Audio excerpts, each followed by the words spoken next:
Dulu, penelitiannya menunjukkan bahwa tidak boleh lebih dari 2 jam.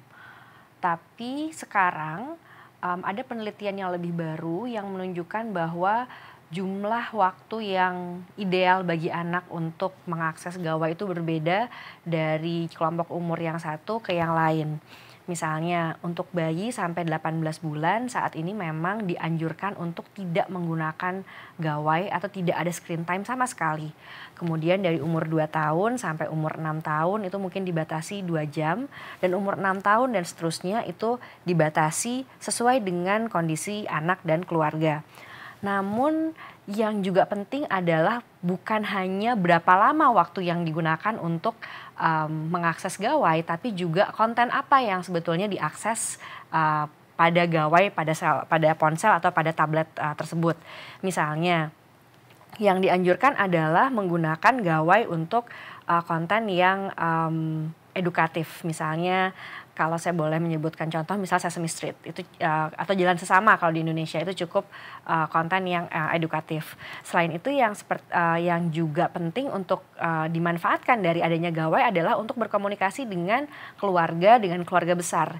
Jadi penelitiannya menunjukkan bahwa misalnya anak-anak, misalnya balita, ketika dia berkomunikasi lewat video call misalnya dengan tante atau dengan neneknya, dia bisa ikut menirukan apa yang diucapkan oleh nenek dan tantenya di video tersebut. Jadi bukan hanya berapa jam waktu anak boleh menggunakan gawai, tapi kita juga harus memikirkan konten apa yang diakses oleh si anak di gawai tersebut.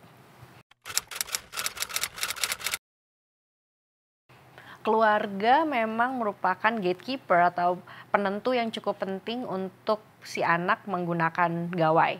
Ada beberapa strategi yang sering digunakan orang tua untuk mengelola penggunaan atau konsumsi gawai pada anak. Yang pertama adalah melakukan restriksi atau mediasi restriktif.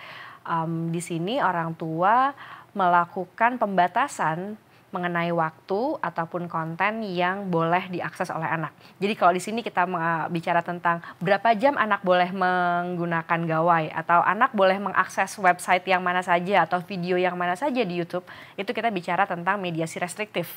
Yang kedua adalah co-using, yaitu orang tua dan anak sama-sama menggunakan gawai di saat yang bersamaan. Jadi misalnya kita bicara tentang nonton video bersama atau misalnya bermain game bersama-sama. Itu adalah co-using. Yang ketiga adalah mediasi aktif.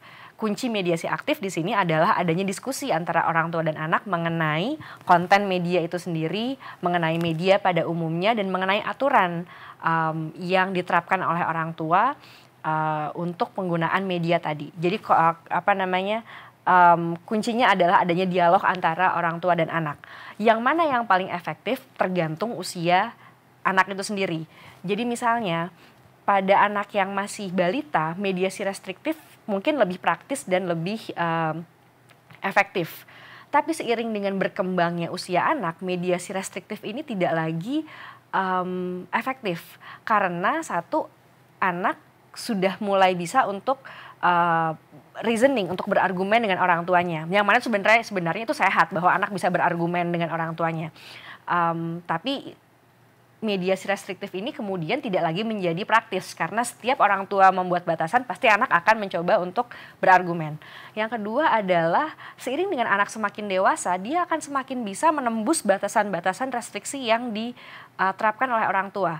Bisa dengan dia pinjam cellphone atau pinjam gawai temannya, atau bisa juga dengan dia misalnya menembus password atau filter yang diterapkan, yang diinstal oleh orang tuanya.